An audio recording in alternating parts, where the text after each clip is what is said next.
To my homegirl Naquita J. Elmore, Najee. Lift every chair and swing till all them white folks scream. Thought y'all could run up on our black king. I'm glad the squad pulled up, dedicated to Nuck if you buck. May it resound loud as the rolling sea. Throw your hats high in the air until Unc comes with the chair. Swim the seas until our cousins come and they rescue me. Let this be a lesson to y'all. Remember the Montgomery Brawl, where white folks fucked around and they found out. Well, welcome to this episode of calling it Tim Frower's reading, but as you guys will know, I am kind of anti-Tennessee right now since the election. And it was right after the election that I was able to, I found out about another one of Octavia E. Butler's books. I don't know how many of y'all have discovered um, this particular author, Octavia Butler. It was phenomenon. I think she was completely unappreciated in her day. She was almost forgotten after writing these uh, book award winning books before she died after a fall. I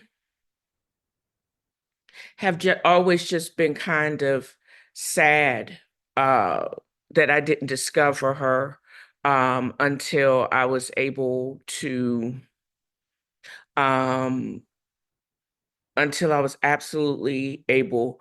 Um,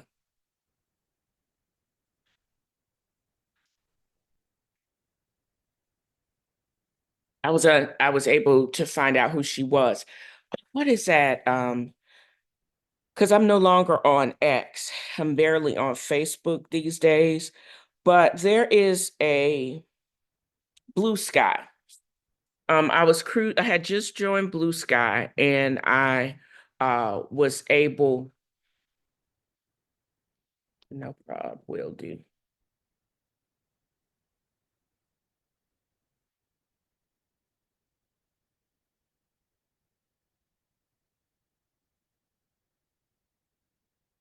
That I decided to go ahead and read this.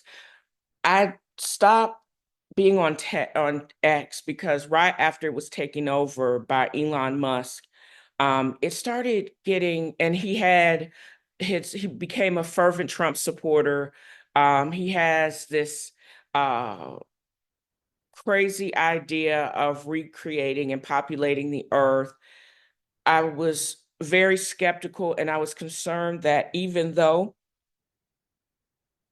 in spite of her being the best choice, there was no way that these racist, misogynistic, homophobic people would ever allow Kamala Harris to lead us into the next century. People that There's several types of people that I've noticed in this world. There are people that will cut off their nose in spite of their face. That's what I think racists will. Racists will pass a bunch of policies that will affect them more than they will anyone else. They will vote for a felon who represents an ideal because the president-elect is a moron. I'm sorry. I'm not sorry to say that, but he really is. He was produced into stardom by people that basically said we can't let him be a moron or look like one. So he drank his own Kool-Aid. And to no avail, he's a billionaire, but he never pays his bills. They just filed for bankruptcy, and he keeps his cash. Runs up a whole bunch of bills, and then hide behind bankruptcy. I think it's foul. I think it's cheap, but it is what it is, you know? So with those things said,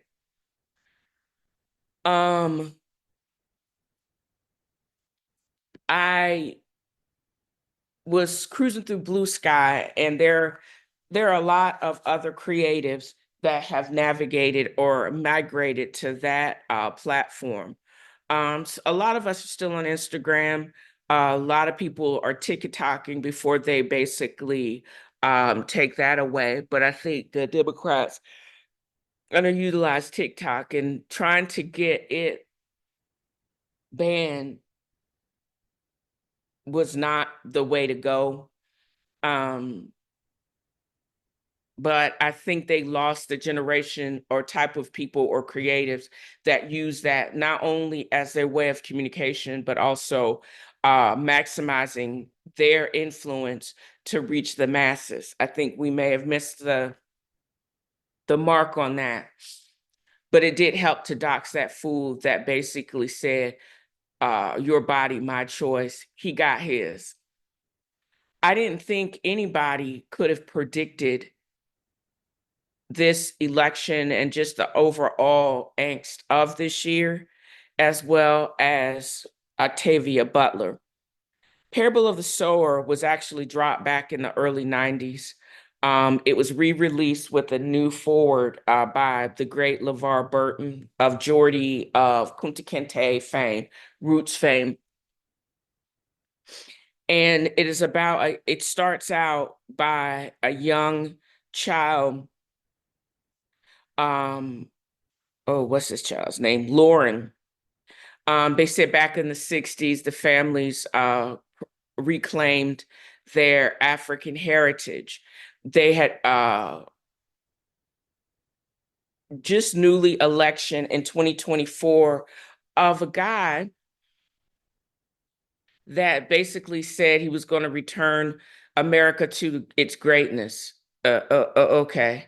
Gas-powered cars were a thing of the past. Water costs more than food. And people were navigating or immigrating to places like Washington and Oregon and Canada because and also a lot of states were closed they said California's trash. That blew my mind. The unhoused poor, how she predicted the demise of her walled neighborhood. The walls of these different neighborhoods survived. They grew their own vegetables. They returned to the land in such that it made such thing as acorn flour and made acorn bread.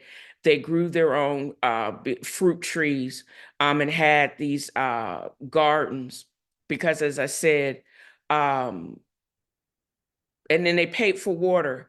You had to pay a fee for firefighters and for the police. Nobody made home repairs. Generations of families stayed together out of necessity. If you were lucky enough to have walls, some of the best ones had electrified barbed wire. Even though this book dropped years before Meta, years before virtual reality, but yet these rings and windows were spoken of. Through all of this, Lauren creates Olamina creates concept of God being change. She has something called hyperempathy, where she can basically feel and sense the pain of others. That makes it hard because but she will cap a mug if she has to. She basically knows that in order for humanity on some level to survive, they have to give up the archaic consideration of what God is and religion as it stands. And Earth Seed, this sect, has a place in the stars. However, they have to survive these times when the Mars programs and the space programs are being downsized. I think I'm getting closer. I'm actually on chapter 20 now, and I'm getting closer.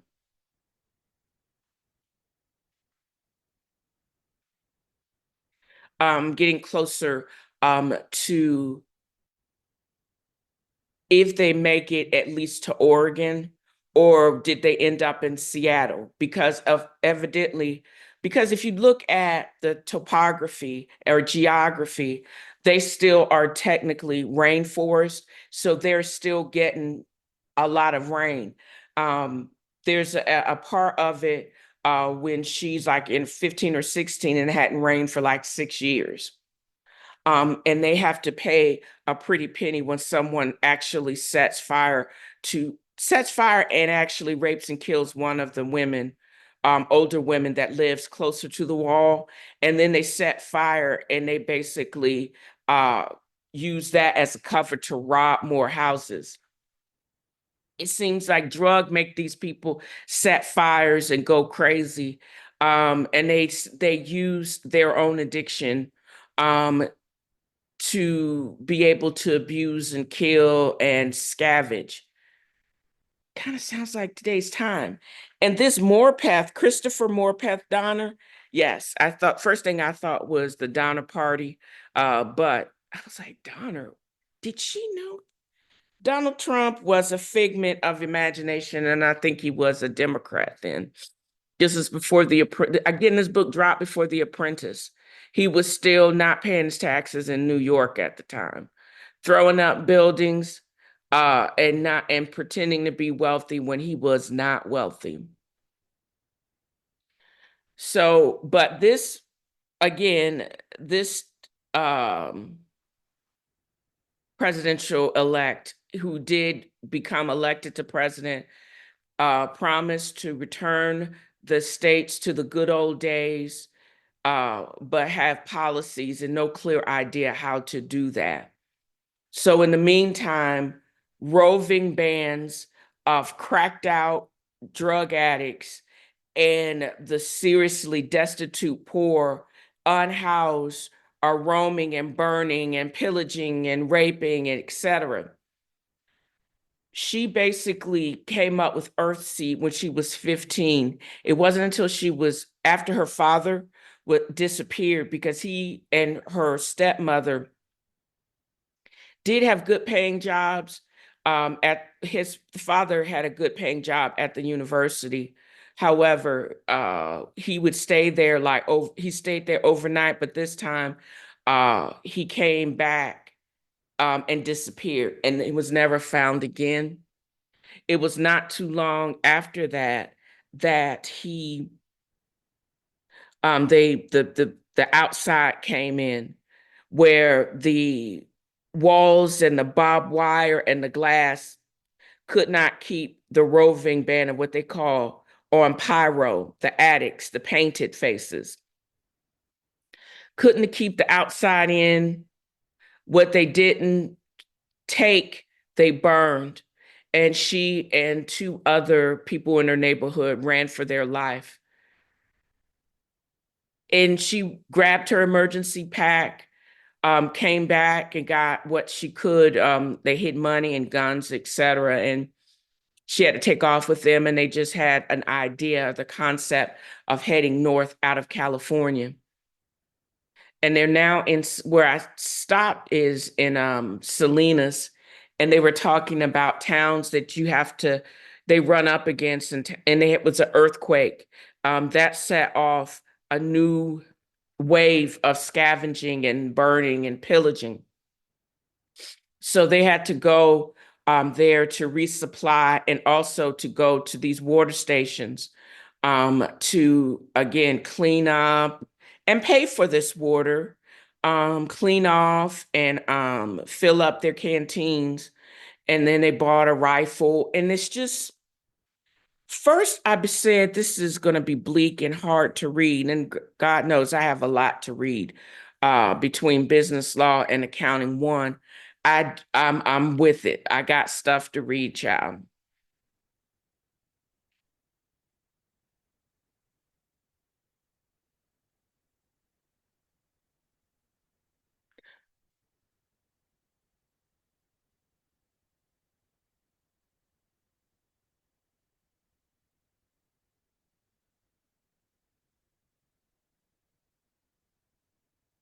So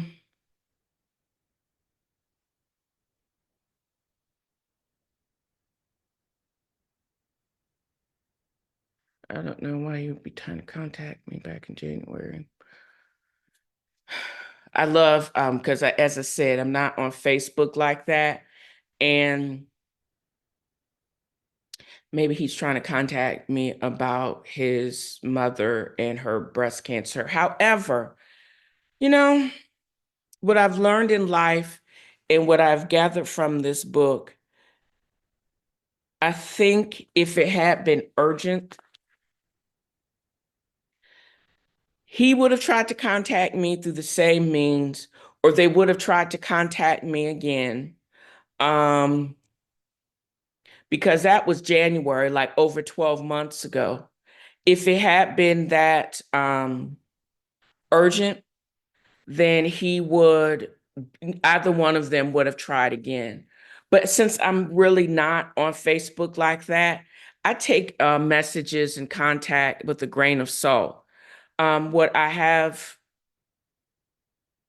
learned, and I'm not much older than the father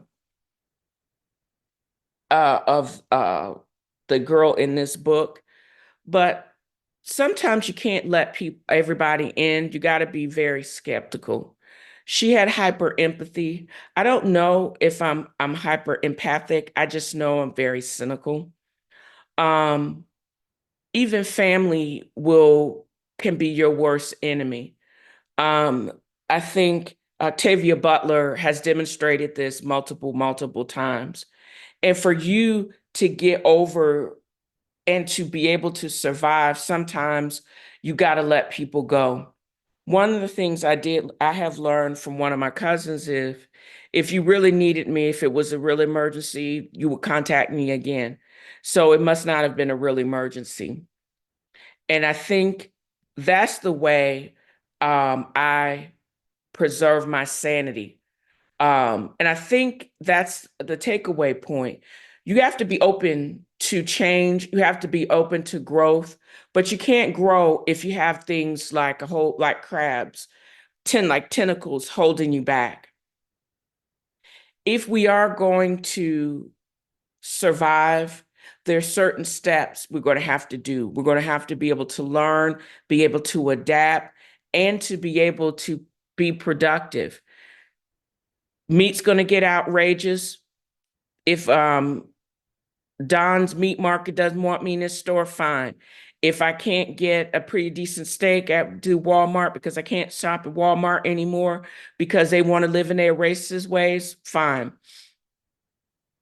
If my plants can survive on my hydroponic system, um, and it allows me or makes me slow down in my intake because I've preserved so many things, then fine.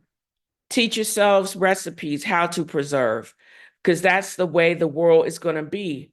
It's going to be cost prohibitive. Looking into systems, water systems to recycle your water and collect rainwater.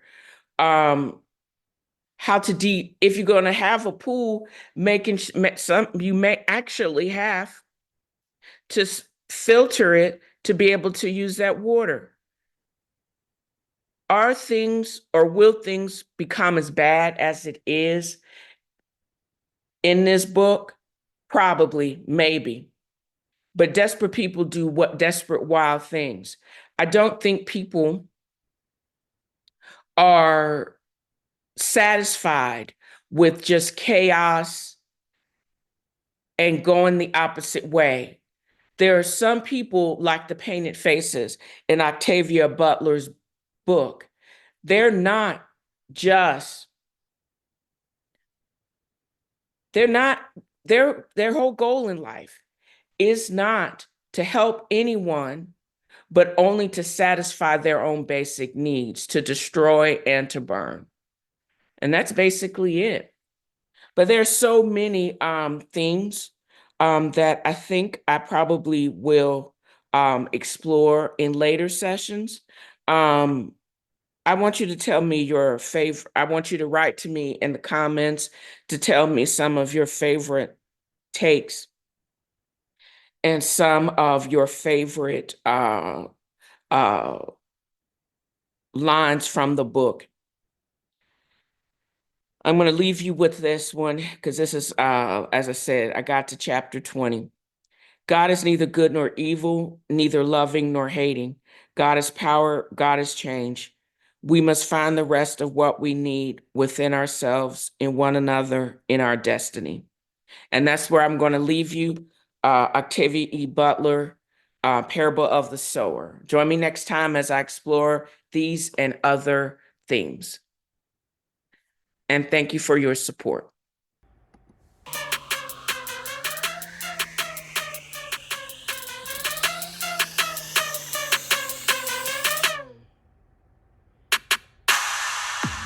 So that's how we're going to end this episode. And I'm going to end it with a positive word. I used to scoff at people making this statement because of its simplicity, or maybe because it sounded more like an admonishment that I was being everything but kind. But then when I started investigating it for myself, that's when I realized that I was confusing politeness with kindness. Politeness is a fake, superficial manner in which there's no required investment, no self-reflection. But being kind is an adjective. It is an action. If you're kind to yourself first, it's like exercise memory. You will continue and be kind to others. Let that sit with you for a while. I'm going to try to be kind to myself. I'll be kind to others. It's very simple, and you got to repeat it. Lean into the spirit of a new year by counting your blessings, giving to others, and spreading happiness. I know I will. And this episode, or this podcast, is my means to spread joy and happiness and light and enlightenment. There's so much going on with aggression and just meanness. But if I can leave you with one small positive thought, start your day with that, that can change everything for you. And just basically change your day. Don't forget to check out Dale's Angels Inc. for the notes on this podcast, as well as other works by CQM that are, and other contributors that are in work or in being edited right now. Also, check out my Instagram feed, Tinfro is Reading. You can check me out on Facebook, Tinfro is Reading Book Club, as well as my YouTube channel, Tinfro is Reading and Eating. And what I'm just chatting and streaming at TV Food Wine Girl on Twitter. Navigate to Writer's Block Coffee or shipabagadicts.com. Use my promo code TinFroCoffee or Tinfro Got Jokes, respectively, to get a percentage off of your order. Don't forget to drop me a line at tinfroisreading@gmail.com. All non-trolling messages may be actually read online, and you can do the same if you are in Podbean or Anchor or wherever you listen to the podcast.